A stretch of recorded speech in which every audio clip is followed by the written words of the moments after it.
तो बात करते हैं आईटी का एक और क्वेश्चन है जो 1990 में पूछा गया है। Column 1 gives physical quantities. Column 1 में ये फिजिकल क्वांटिटीज दे रहा है।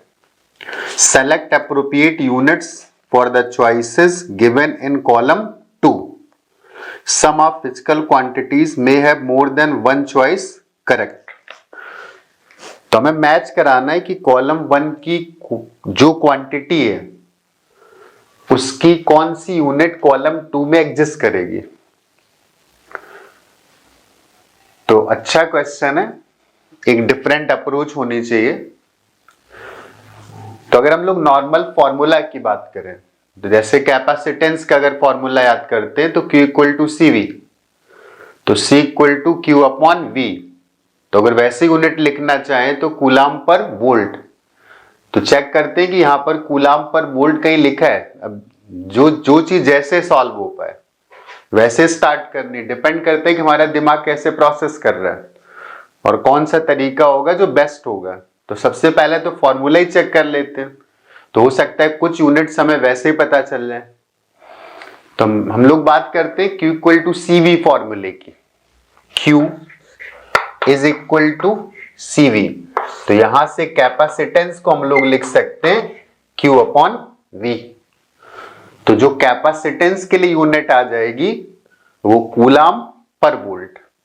इट मींस कूलाम पर वोल्ट चेक करते हैं कहां लिखा हुआ है, तो थर्ड में लिखा हुआ है कूलाम पर वोल्ट।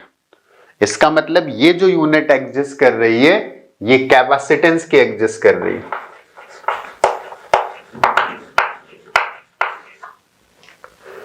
बट इसका मतलब नहीं कि कैपेसिटेंस की और कोई यूनिट एग्जिस्ट नहीं कर सकती है। अब जैसे उसने बात करी मैग्नेटिक इंडक्शन, तो मैग्नेटिक इंडक्शन का मतलब मैग्नेटिक फील्ड। तो मैग्नेटिक फील्ड के लिए फॉर्मूला जैसे होता है F इक्वल टू QVB। तो अगर हम लोग मैग्नेटिक फील्ड की बात करें तो उसके लिए एक सिंपल फॉर्मूला है F equal to QVB, then B is equal to F upon QV। Charge coulomb में और फोर्स न्यूटन में और जो वेलोसिटी है वो मीटर पर सेकेंड में।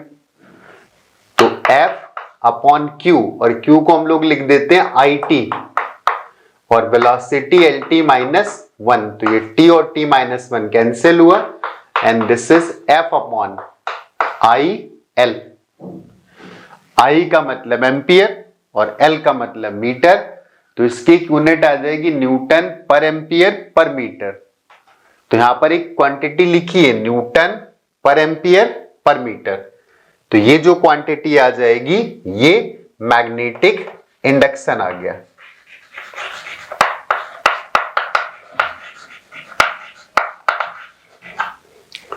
तो जो चौथी यूनिट लिखी हुई है वो मैग्नेटिक इंडक्शन को शो कर रही है।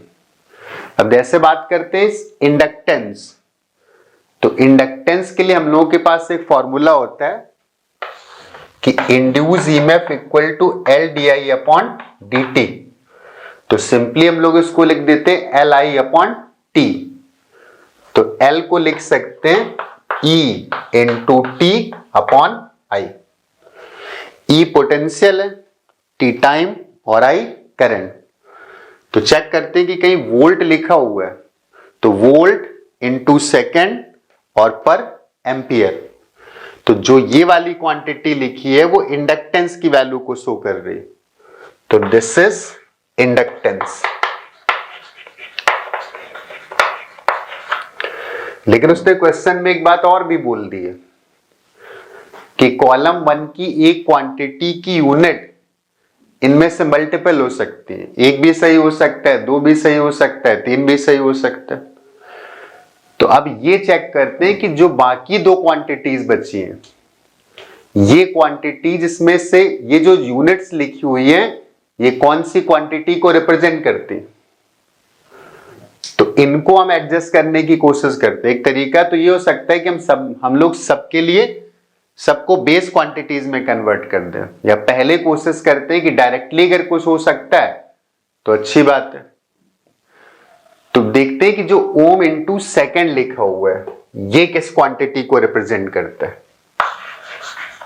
Ohm into second.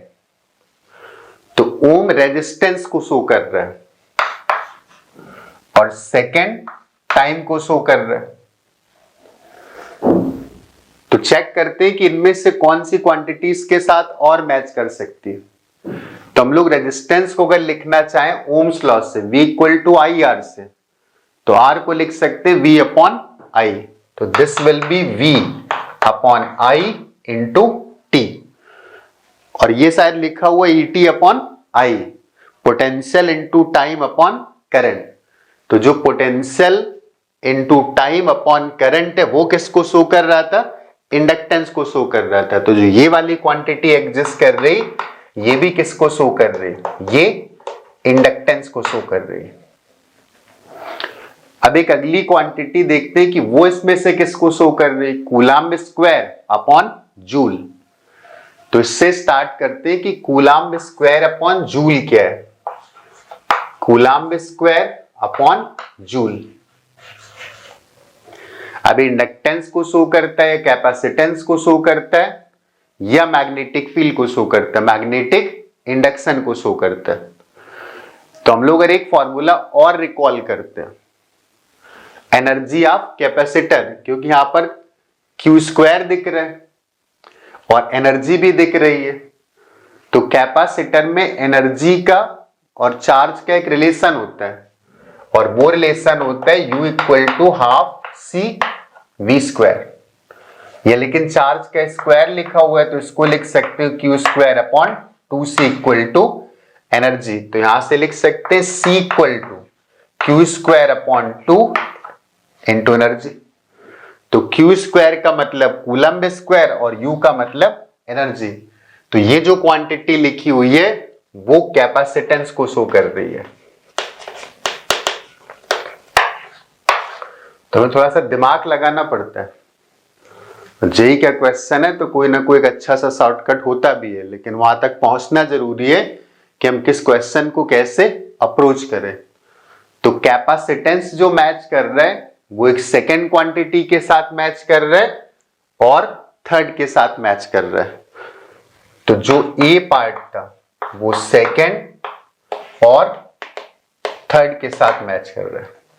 जो हम लोगों का इंडक्टेंस है वो फर्स्ट के साथ मैच कर रहा है और फिफ्थ के साथ मैच कर रहा है। तो इंडक्टेंस फर्स्ट एंड फिफ्थ के साथ मैच कर रहा है, और जो मैग्नेटिक इंडक्शन है वो मैग्नेटिक इंडक्शन फोर्थ के साथ मैच कर रहा है।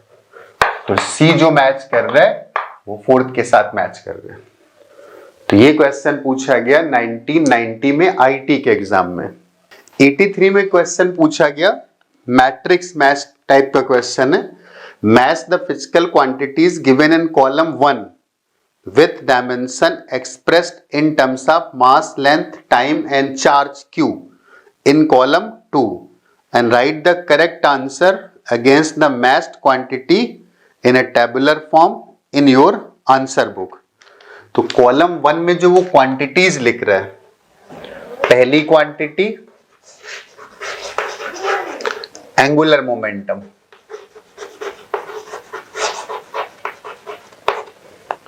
दूसरी क्वांटिटी लैटेंट हीट, तीसरी क्वांटिटी लिख रहा है टॉर्क, फोर्थ क्वांटिटी कैपेसिटेंस, अगली क्वांटिटी इंडक्टेंस और नेक्स्ट क्वांटिटी रेजिस्टिविटी।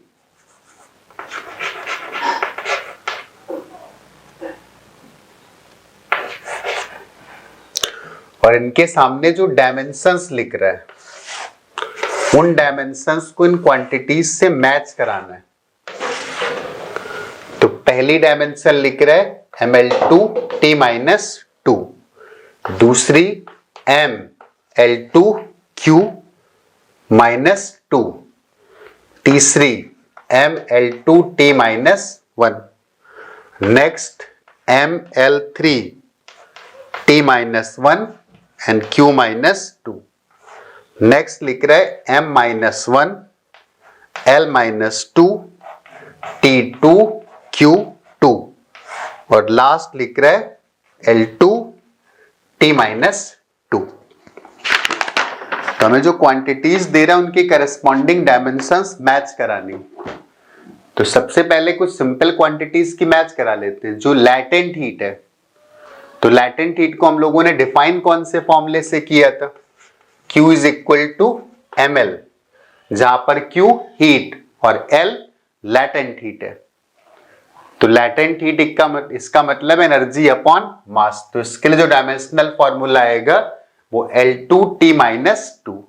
तो लैटेंट हीट का जो डायमेंशनल फॉर्मूला है वो L2T-2। तो ये आ गया L2T-2। अब बात करते हैं एंगुलर मोमेंटम की। तो जो एंगुलर मोमेंटम है उसको बोल सकते हैं I omega. I moment of inertia और ओमेगा एंगुलर स्पीड। तो मोमेंट ऑफ इनर्शिया के लिए डायमेंशनल फॉर्मूला ml2 और एंगुलर स्पीड के लिए डायमेंशनल फॉर्मूला T-1। तो एंगुलर मोमेंटम के लिए जो डायमेंशनल फॉर्मूला आ गया वो ml2T-1।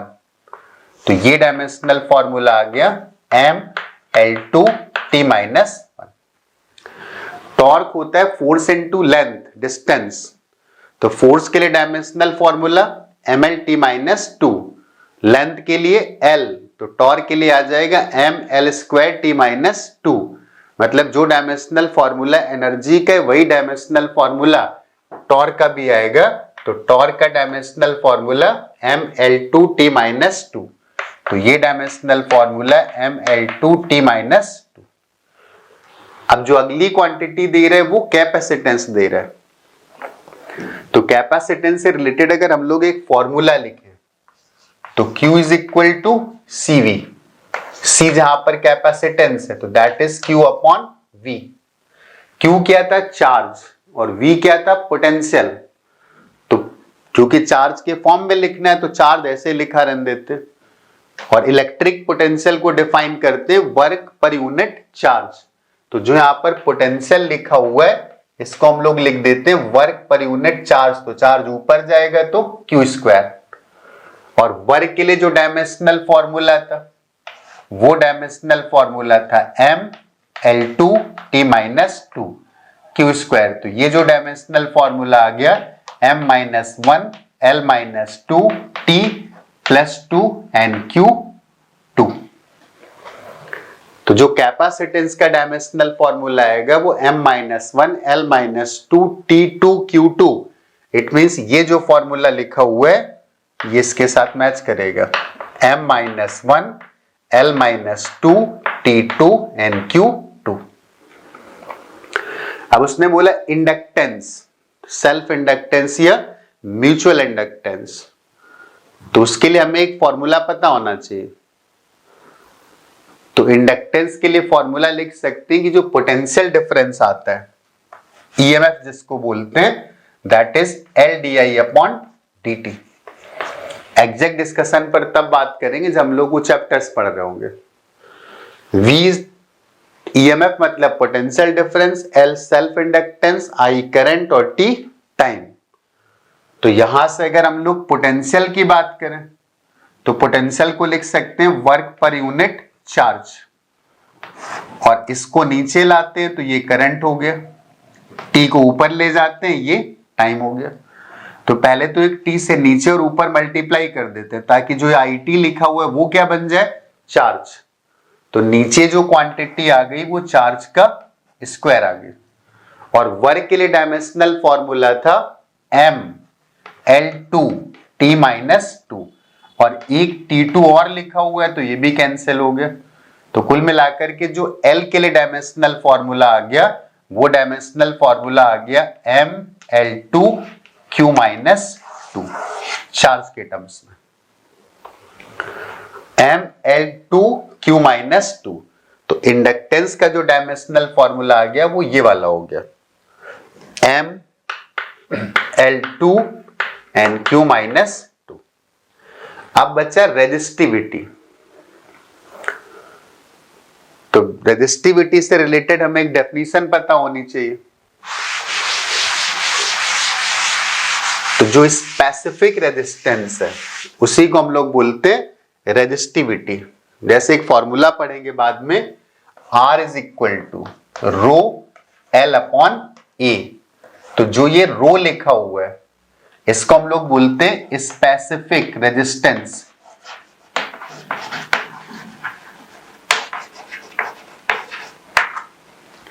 जो रो क्वांटिटी लिखी है वो स्पेसिफिक रेजिस्टेंस, या इसी को एक नाम देते हैं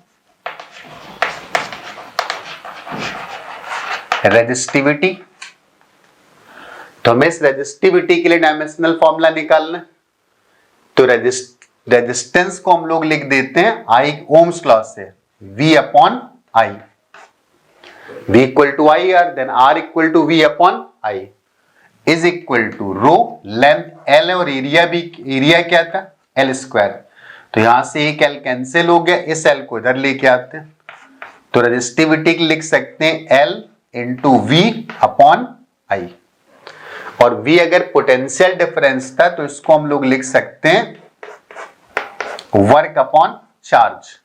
तो वर्क मतलब ML2T माइनस 2 और चार्ज को लिख देते हैं Q। तो जो करंट है उसको भी चार्ज के फॉर्म में लिखते हैं, क्योंकि क्वेश्चन में पहले बोल दिया गया कि हमें जो डायमेंशंस बतानी वो चार्ज के फॉर्म में बतानी है। तो एक T से ऊपर मल्टीप्लाई करते हैं और एक T से नीचे मल्टीप्लाई करते हैं, तो ये IT क्या बन गया, चार्ज बन गया।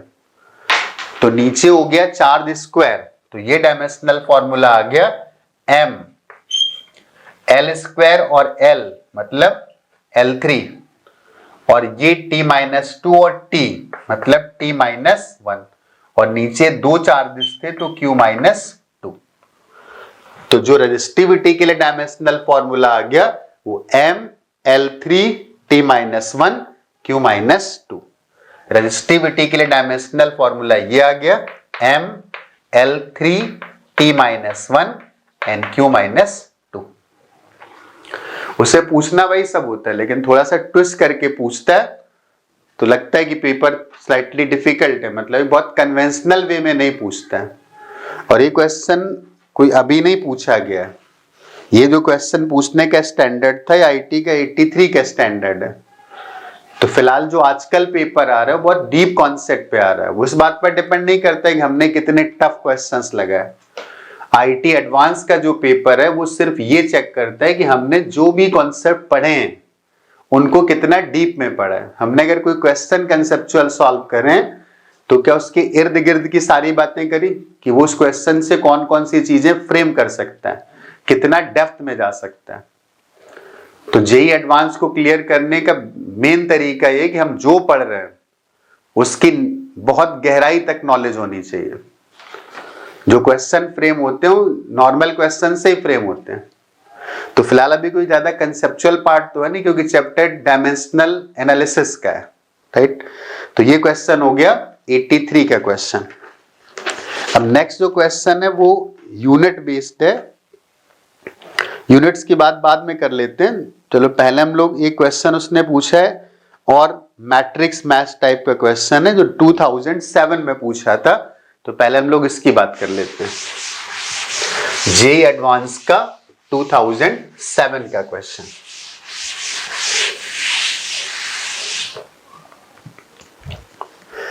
क्वेश्चन रीड कर देता हूं। Some physical quantities are given in column 1 and some possible SI units with these quantities may be expressed are given in column 2. Match the physical quantities in column 1 with units in column 2 and indicate your answer by darkening appropriate bubbles in 4x4 matrix given in ORS. तो जो column 1 में लिख रहा है मैं लिख देता हूं। कॉलम 1 ए पार्ट में लिख रहा है G M E M S। ME का मतलब बोल रहे मास ऑफ अर्थ और MS का मतलब mass of sun and G as usual universal gravitational constant. फिर जो B पार्ट में लिख रहा है, B पार्ट में 3RT upon m, where r is universal gas constant, T is temperature in absolute scale and m is molar mass. जो यहां पर m दे रहा है वो मोलर मास लिख रहा है. सी पार्ट में लिख रहा है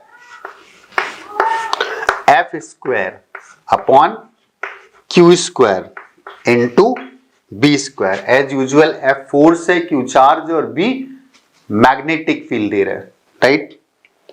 और जो डी पार्ट में लिख रहा है वो जी एम अपॉन आर ई,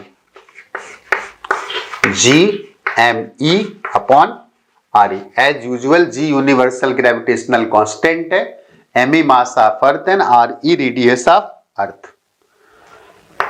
और जो दूसरे कॉलम में लिख रहा है वो कुछ यूनिट्स लिख रहा है, ये सेकंड कॉलम है. तो उसने पहला लिखा है volt, coulomb into metre.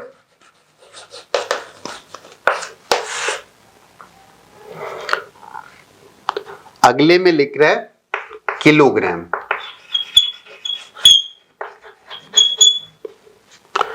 Into metre cube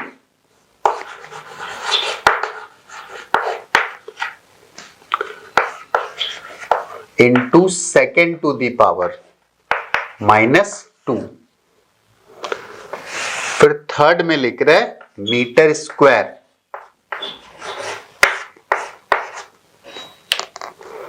second to the power -2. और लास्ट में लिख रहा है farad into volt square into kilogram to the power -1. मैंने बोला थोड़ी अप्रोच हम लोगों की स्मार्ट होनी चाहिए. जे के क्वेश्चन कोई बहुत ना नहीं होता लेकिन एक डिफरेंट अप्रोच रिक्वायर्ड होती. अब जैसे क्वांटिटीज देखो तो वोल्ट इसमें आ रहा है, ये तो प्योर मैकेनिक्स की क्वांटिटी, ये भी प्योर मैकेनिक्स की क्वांटिटी, यहां पर फैराड वोल्ट आ रहा है. तो जैसे बात करते हैं इसमें कोई चार्ज वाली क्वांटिटी तो दिख नहीं रही, तो यूजुअली यहां पर वोल्ट हो सकता है ना आ रहा हो इस क्वांटिटी में, अदरवाइज हो सकता है कैंसिलेशन भी हो जाए. तो पहले इसकी बात करते हैं G M E M S. तो तुरंत हमें एक फॉर्मूला रिकॉल करना चाहिए. वो फॉर्मूला क्या?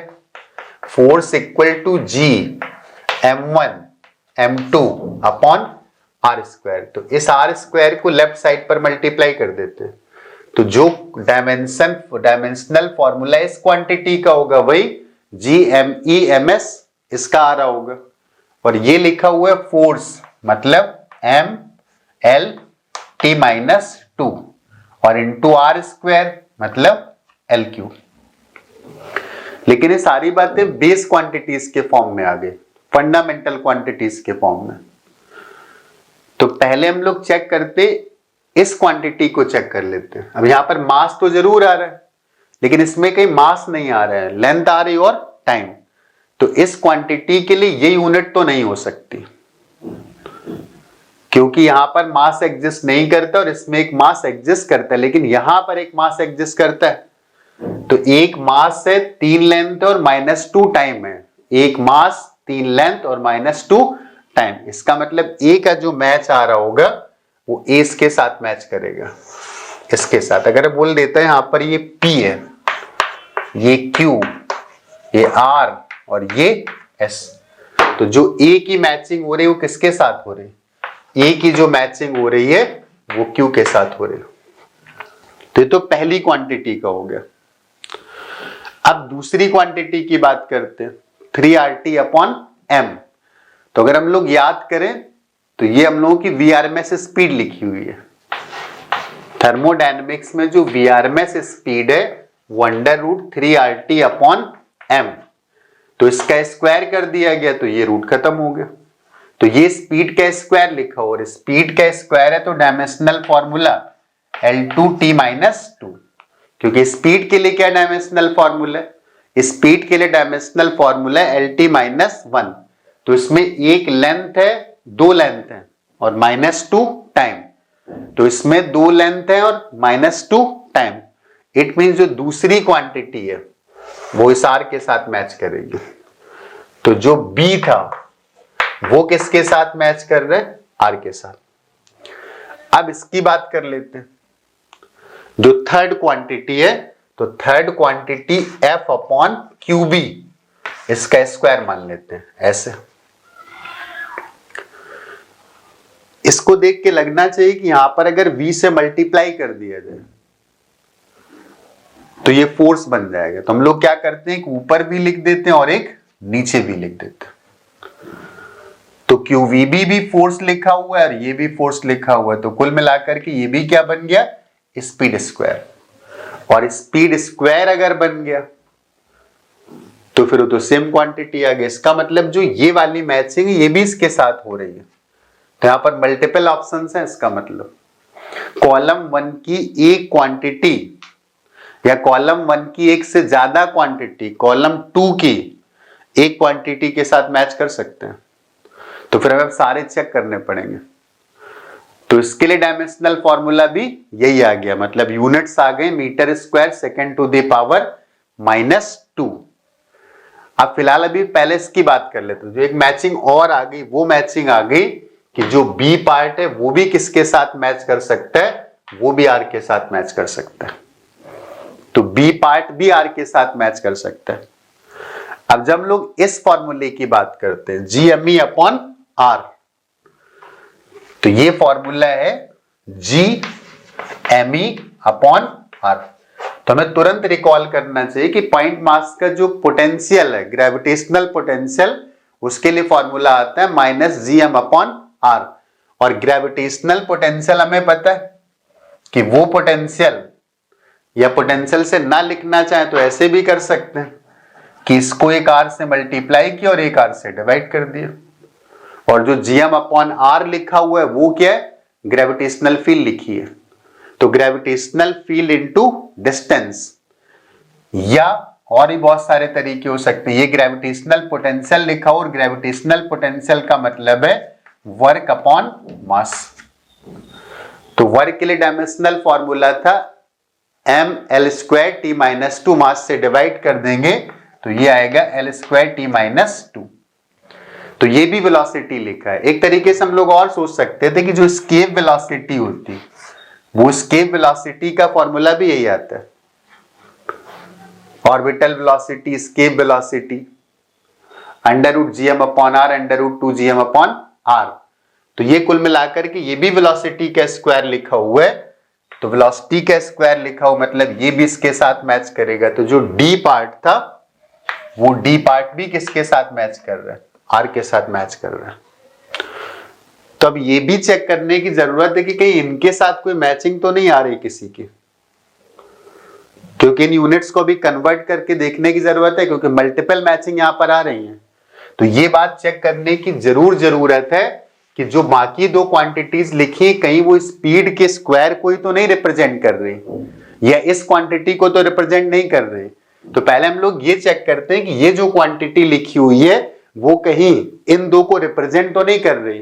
तो पहले हम लोग स्टार्ट करते हैं वोल्ट इनटू कूलम मतलब चार्ज, इनटू मीटर मतलब लेंथ।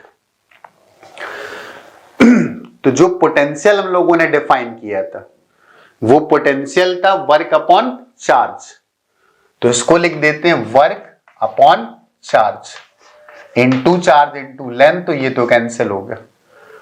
वर्क के लिए डायमेंशनल फॉर्मूला था mL² T-2 और लेंथ के लिए L, तो ये बन गया mL³ T-2। तो ऑब्वियस सी बात है कि ये फिर क्वांटिटी वेलोसिटी के साथ तो नहीं मैच कर रही, वेलोसिटी के स्क्वायर के साथ। तो ये क्वांटिटी वेलोसिटी के स्क्वायर अगर नहीं है तो इन तीन की मैचिंग यहां तो नहीं जा सकती। बट ये चेक करने की जरूरत है कि इसके साथ तो नहीं मैच करे। तो ध्यान से देखो तो यहां पर किलोग्राम है एक मास, यहां पर मीटर क्यूब मतलब लेंथ क्यूब, तो यहां पर भी 3 length second to the power -2 मतलब यहां पर भी। तो ये वाली यूनिट और ये यूनिट सेम लिखी है। इसका मतलब ए अगर क्यू के साथ मैच कर सकता है तो ए फिर पी के साथ भी मैच करेगा। तो ए फिर यहां पर पी के साथ भी मैच करेगा। तो जो जो इसके साथ मैच करेगा वो इसके साथ भी मैच करेगा। कुल मिलाकर के ये दोनों क्वांटिटीज कैसी हो गई, ये दोनों क्वांटिटीज सेम हो गई। लेकिन इस क्वांटिटी से ये तीनों नीचे वाले मैच नहीं कर रहे थे, तो ये दोनों क्वांटिटीज अगर सेम है तो इसके लिए यूनिट ये भी लिख सकते हो, इसके लिए यूनिट ये भी लिख सकते हो। यही डिफरेंस है आईटी के पेपर में और बाकी एग्जाम्स में। लेकिन अभी हम लोगों ने ये चेक नहीं किया है कि ये जो क्वांटिटी लिखी है वो कहीं इनमें दो के साथ मैच तो नहीं कर रही है। तो ये भी चेक कर लेते हैं कि जो नीचे क्वांटिटी लिखी है कहीं वो क्वांटिटी इन दो के साथ मैच तो नहीं कर रही। तो नीचे वाली क्वांटिटी में लिखा था फैराड इनटू वोल्ट स्क्वायर और upon kilogram, kilogram to the power -1, तो अपॉन किलोग्राम। फैराड किसकी यूनिट है? कैपेसिटेंस की। वोल्ट किसकी यूनिट है? पोटेंशियल डिफरेंस की। तो हमें तुरंत ये देखना चाहिए ये लिखा हुआ है कहीं ना कहीं CV स्क्वायर और नीचे लिखा था kilogram square. And CV square is nothing but energy. तो एनर्जी के लिए dimensional formula ml square T-2 और नीचे लिखा था मास का स्क्वायर। स्क्वायर नहीं था, केवल किलोग्राम था। तो नीचे सिर्फ मास लिखा हुआ है और ये मास हो गया कैंसिल। तो मास कैंसिल हो गया तो ये भी बन गया L स्क्वायर T-2 मतलब स्पीड का स्क्वायर। तो मैं ये कह सकता हूं कि ये वाली क्वांटिटी और ये क्वांटिटी सेम है। ये भी L2T-2 और ये भी L2T-2 है। तो जो जो इसके साथ मैच करेगा वो इसके साथ भी मैच करेगा। मतलब BCD अगर इस R के साथ मैच कर रहे हैं तो ये BCD इस S के साथ भी मैच करेंगे। तो कुल मिलाकर के ये पता चला कि ये क्वांटिटी और ये क्वांटिटी सेम है और ये क्वांटिटी और ये क्वांटिटी दोनों सेम है। ऐसे क्वेश्चंस जे एग्जाम से पूछे जाते हैं। तो बस सिर्फ ये टेस्ट करता है कि हमारा दिमाग कैसे काम कर रहा है, क्या हमारा दिमाग वहां पर डिफरेंट डायरेक्शंस में सोच पाता है तुरंत। तो सारी पॉसिबिलिटी चेक करनी होती है। अगर हमने एक पॉसिबिलिटी नहीं चेक की तो फिर हमारा आंसर गलत हो गया। अभी नहीं कि हमने एक चेक कर लिया और बाकी दो छोड़ दिए, तो इसने छोड़ दिए उसके नंबर भी छूट गए, इवन नेगेटिव में हो सकता है चले गए। And this was the question from year 2007। तो इसी सीरीज में एक क्वेश्चन उसने और पूछा है मैट्रिक्स मैच का, तो उस क्वेश्चन को डिस्कस कर लेते हैं।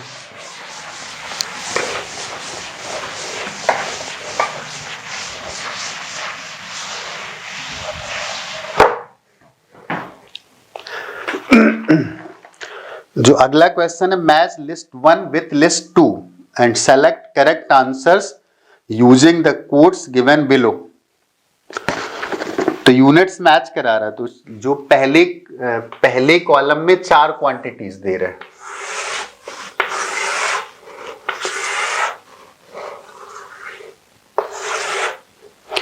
एक क्वांटिटी है बोल्ट्जमैन कांस्टेंट,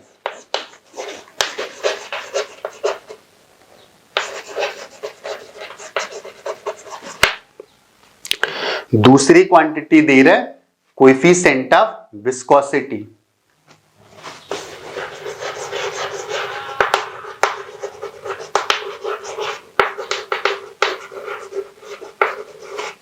तीसरी क्वांटिटी दे रहा है प्लैंक कांस्टेंट और चौथी क्वांटिटी दे रहा है थर्मल कंडक्टिविटी और इसके लिए डायमेंशंस दे रहा है ml2T-1, ml-1 T-1, ml-T-3 K-1, ml² T-2 K-1। इनके साथ मैच कराना है। तो बोल्ट्जमैन कांस्टेंट है तो उसके लिए तुरंत एक फॉर्मूला निकाल करते हैं कि जो एनर्जी थी वो हाफ की टी थी। हाफ डायमेंशनलेस कांस्टेंट एनर्जी के लिए डायमेंशनल फॉर्मूला क्या था? ml² T-2 और टेम्परेचर से डिवाइड करेंगे तो K-1।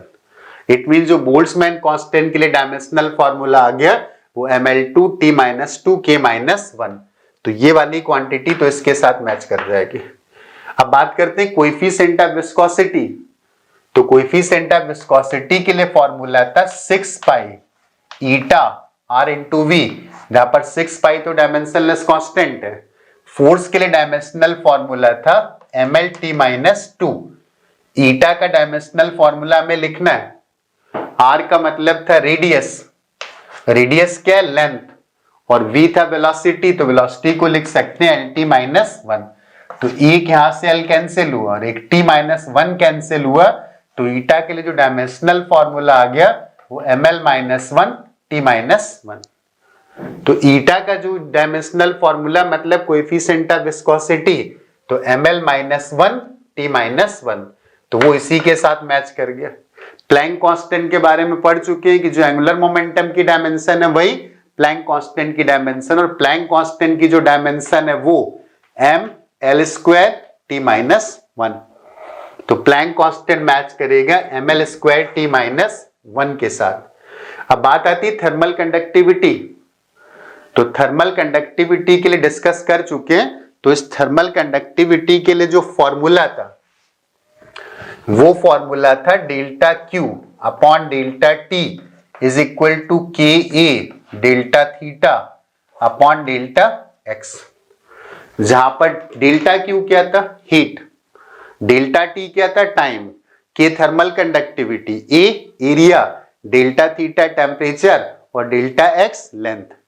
तो एरिया L², लेंथ L, तो यहां से एक L बचा, और डेल्टा Q क्या था एनर्जी, तो ml² t-2, और इसको टाइम से डिवाइड करेंगे तो आएगा t⁻⁻3, और यहां जो L बचा था उसको डिवाइड करेंगे L, और एक टेम्परेचर था तो उससे डिवाइड करेंगे तो एक L भी कैंसिल होगा, and this is ml-t-3 k-1। तो थर्मल कंडक्टिविटी के लिए जो डायमेंशनल फॉर्मूला आ गया वो ml-t-3 k-1, तो वो फिर इसके साथ मैच कर रहा होगा। 82 में जेई में क्वेश्चन पूछा गया, right dimensions of following in terms of mass, length, time and charge, magnetic flux and rigidity of modulus. एक क्वांटिटी इसने बोली मैग्नेटिक फ्लक्स,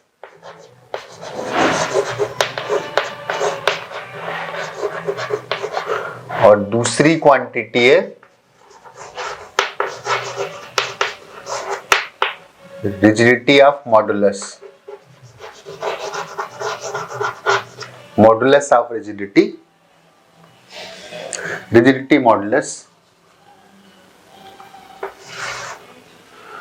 इनकी डायमेंशंस बतानी थी in terms of mass, length, time and charge. इसका मतलब जो सिस्टम डिफाइन कर रहा है वो MKS Q सिस्टम डिफाइन कर रहा है, जहां पर Q चार्ज है।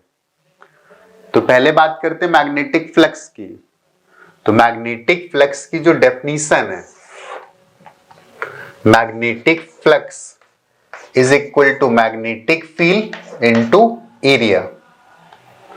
तो मैग्नेटिक फील्ड को अगर एरिया से मल्टीप्लाई करते हैं तो हमें मैग्नेटिक फ्लक्स मिलेगा। मैग्नेटिक फील्ड की डायमेंशंस हम लोग निकाल चुके हैं। अगर मैग्नेटिक फील्ड की डायमेंशन निकालनी तो उसके लिए सबसे सिंपल फॉर्मूला है QVB।